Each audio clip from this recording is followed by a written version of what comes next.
And welcome everybody to Pulp Audio, the show where middle-aged geeks get together and talk about crap they like. I'm Wesley. I'm Bob. I'm Sam. I watched some TV shows. Yeah? I'm going to do like a whole hodgepodge. Cool. So I don't have to talk about them one by one. A montage, if you will. A montage, if you will. Didn't you do this last time? Wasn't it like the first episode of sort of, yeah. all of I'm including Marvel?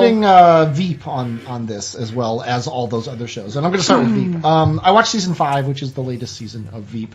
I think I've talked about it on the show before, like 2 years ago. You did. Yeah, I maybe you did. maybe. Yeah, if I did, it wasn't recent. It definitely wasn't recent. It would was be BS before Sam. If I talked about it, it probably would have been before we moved the studio into my bedroom of the apartment.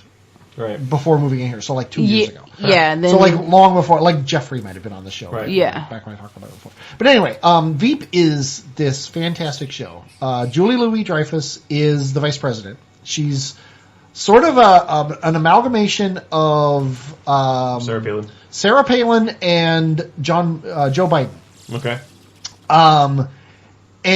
But she's a little smarter, a lot smarter than Sarah Palin, Obviously. but she's a little smarter than Joe Biden appeared to be, but possibly he's smarter than he appeared to be. But she and basically everybody in the show is, as you expect all politicians to be, just totally self-centered. Literally has no care about anything in the world except for herself and her career and things like that, and her image. And everyone else in the show is exactly the same, but they work for her. And so they're helping her, but they're only helping her in ways that will help them be better as well, which is exactly the way the whole thing works. With a couple great exceptions. One exception being her I don't even know what he is. He's her attaché or something. His name is Gary. And if you've watched Arrested Development, he's the brother who still lives with the mom. Okay. He's the kind of dumb guy. Yeah. He's sort of balding. He basically plays the same guy in this. But he is fantastic. Like, he was good. He was okay. He was a good side character in that. Like, he was good. Like, he's on. I wouldn't want to show about him or anything, but, you know, he was good in Arrested Development. He makes this show. He's fantastic. Like, this was the show he was born to be in. And he's the only one who knows everything.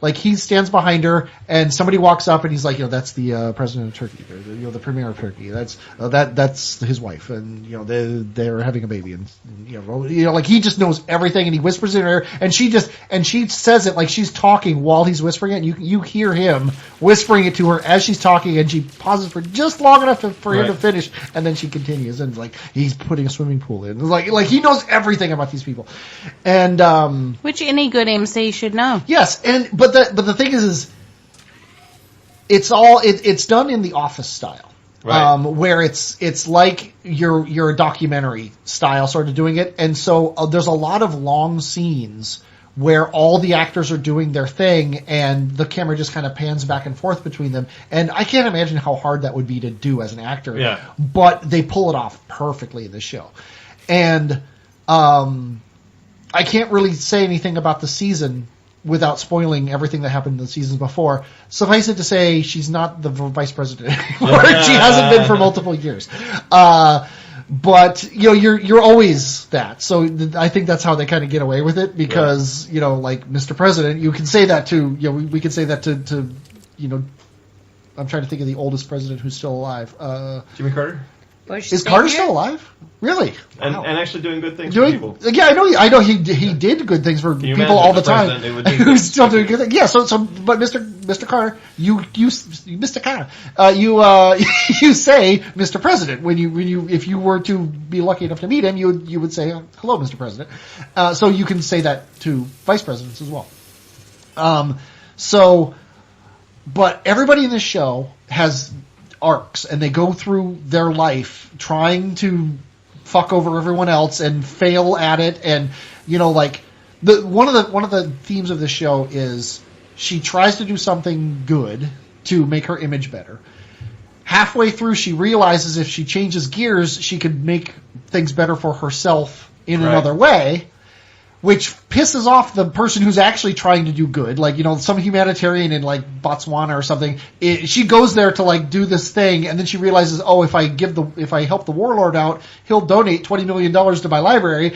And so she does that instead, which pisses off the person. And then at the end, the warlord like gets killed or something, so then she doesn't get the $20 million, and she fucked over this humanitarian person, and then everyone in the village dies. There's, maybe not quite that bad. Yes.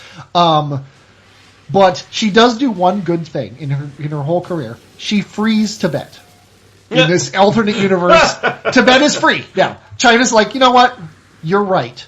We will free Tibet. She frees Tibet, and then she gets fucked over, and someone else gets the credit for it. And basically, season 5 is not quite every episode, but throughout season 5 is her trying to figure out a way to get the credit she actually deserves for freeing Tibet. And that is a great little ride, little side notes to the way that the show works. And it's just fantastic. Yeah. And everyone is an asshole. Not only are they bad people, they're jerks to each other and to everyone else. And the worst part is, when I watched the first 4 seasons, I watched them all in like a month. And I turned into one of them for a little while, like online. Like if somebody said anything even remotely not perfect, I would just dig into them. And then halfway through, I'm like, man, I sound like Veep. This is I have to stop. I'm not this person.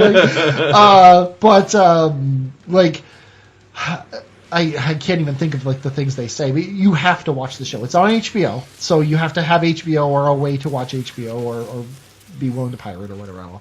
But it is well worth it. Like if you do the Game of Thrones thing, like Sam does, where you sign up for HBO, watch Game of Thrones, then cancel it, watch Veep too, because it's really good. It's hilarious. And Julie Louis-Dreyfus was good in Seinfeld. Yeah, she was the only good thing in the Christine show that she did after Seinfeld that thankfully got canceled.